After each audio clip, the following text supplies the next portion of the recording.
And then hey you guys, welcome back to the channel. आज की इस video में हम बात करने वाले हैं एक ऐसी मांगा की जिसने रिलीज़ होते ही इंटरनेट पर अपनी जगह बना ली थी। इंस्टाग्राम, ट्विटर, रेडिट, सब जगह सब लोग इसी मांगा के बारे में बात कर रहे थे।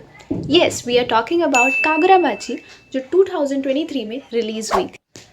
सो before going to the explanation part, जिन लोगों को नहीं पता है मैं उनके लिए एक छोटा सा सिनॉप्सिस दे देती हूँ कि इस स्टोरी में होता क्या है। बेसिकली ये स्टोरी है एक लड़के के बारे में और उसके फादर के बारे में। लड़का यानी जो हमारा मेन कैरेक्टर है उसका नाम है चिहिरो, और चिहिरो के फादर जो होते हैं वो एक बहुत ज़्यादा फेमस स्वॉर्ड्समिथ होते हैं एंड चिहिरो भी उनसे यही सीखता है। बट कहानी में ट्विस्ट तब आता है जब चिहिरो के फादर को कोई मिलता है and the story solely revolves around the revenge of Chihiro for his father. तो विदाउट एनी फर्दर डू अब हम चलते हैं चैप्टर 1 की एक्सप्लेनेशन।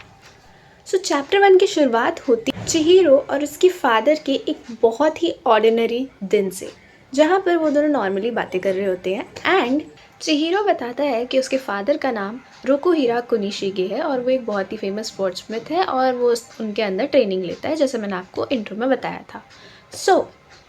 उसके बाद हे डैड, नाश्ता तैयार है। ओह शुक्रिया। क्या आप मछलियों से बातें कर रहे हैं? हाँ। अब इसके बाद चिहिरो फ्लैशबैक में ले जाता है जब उसके फादर वो फिश खरीद के लाए थे। हीरो देखो, मैं वापस आ गया। ओह अच्छा, तो देखो मैं क्या लाया हूँ। बिल्कुल फ्रेश गोल्ड फिश।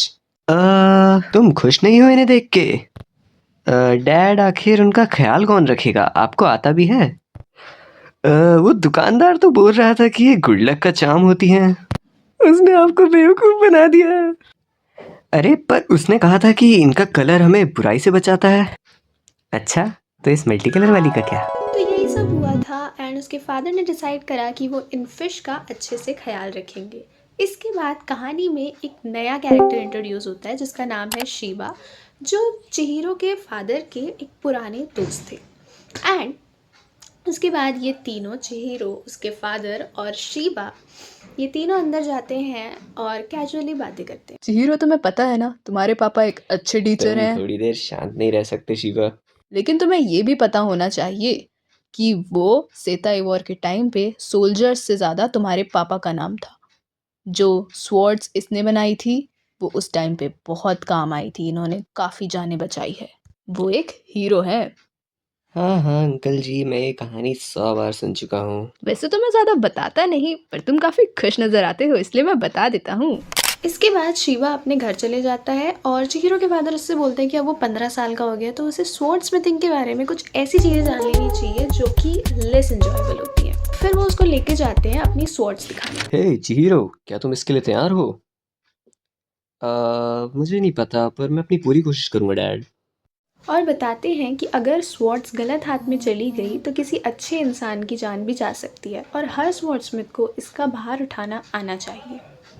इसके बाद होता है टाइम स्किप और स्टोरी दिखाई जाती है 38 महीने बाद की, जो कि बेसिकली एक एग्जीक्यूशन सीन होता है।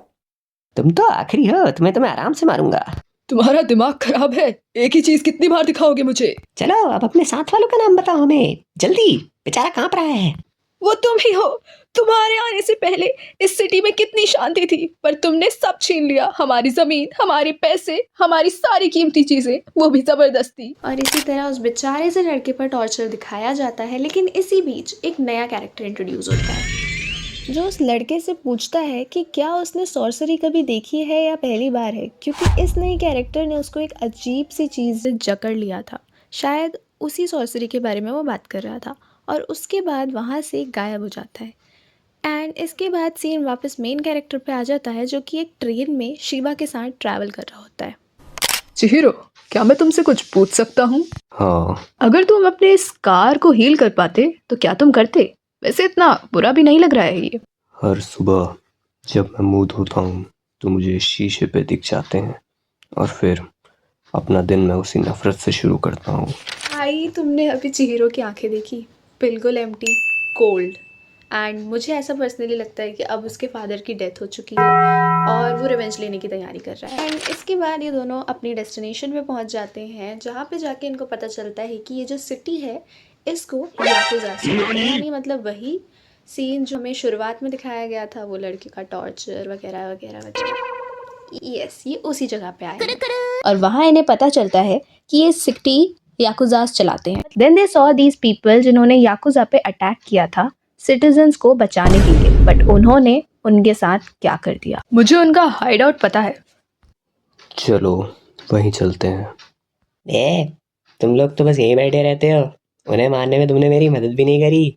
अरे ठीक है ना, हम पोर्ट में बिजी थे। लेकिन मारने से आसान तो उन्हें सरेंडर कराना होता है। हाँ सही कहा तुमने। हे कुछ लोग वहाँ भी हैं। माफ करना बीच में इंटरप्ट करने के लिए।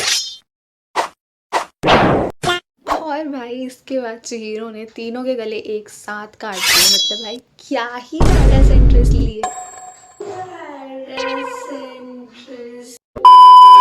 एंड इसके बाद सीन वापस डायरेक्टली कट हो जाता है वही शुरुआत के सीन के साथ, जहाँ पे उस लड़के के साथ टॉर्चर हो रहा होता है।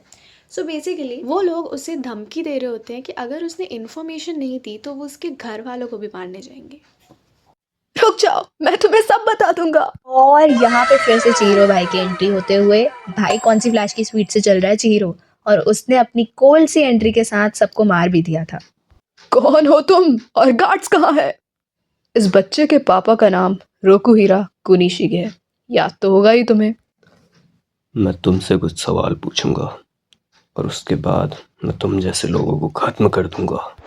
तो बेसिकली फिर वो बुढ़ा चिहिरो पर अटैक करने को बोलता है, लेकिन फिर बताते हैं कि जो ब्लेड्स वो बनाता था उनमें एक रहस्यमय फोर्स होता था जिसे वो कहते थे एंथन। एंड एक ही बार में सबका गेम ओवर। तुम हिशाकू के बारे में जो कुछ भी जानते हो मुझे बताओ। हिशाकू क्या बोल रहे हो तुम? यही है जो तुम्हें सारे ऑर्डर्स देता है, सॉर्सरर ऑर्गेनाइजेशन का हेड। अगर तुम ज़्यादा भोले बनने की कोशिश करोगे तो तुम्हारे लिए अच्छा नहीं होगा, क्योंकि तुम्हारे दोस्त नर्क में तुम्हारा इंतजार कर रहे हैं। हिशाकू वो लोग राक्षस हैं, अगर तुम्हें उन्हें ढूंढना है तो तुम पागल हो गए हो। मैं और पागल हूँ? अगर वो किसी टाइप के मॉन्स्टर्स भी हैं तो भी मुझे नहीं रोक सकते, क्योंकि मैं उन सबको मार दूंगा। हो गाइज, ये थी हमारी चैप्टर 1 की एक्सप्लेनेशन। और उन्होंने चैप्टर 1 की एंडिंग इतनी ज़्यादा क्लिफ हैंगर पे करी है, और ऊपर से चैप्टर 1 में ही काफ़ी चीज़ें हमें पता चल चुकी हैं। एंड मुझे पर्सनली ये बहुत ज़्यादा इंटरेस्टिंग और अच्छी मांगा लगी। तो मिलते हैं इसके चैप्टर 2 की एक्सप्लेनेशन के साथ। बाकी आपको वीडियो पसंद आएगा तो make sure to like the video and subscribe the channel. I see you guys in the next video. तब तक के लिए टेक केयर एंड बाय।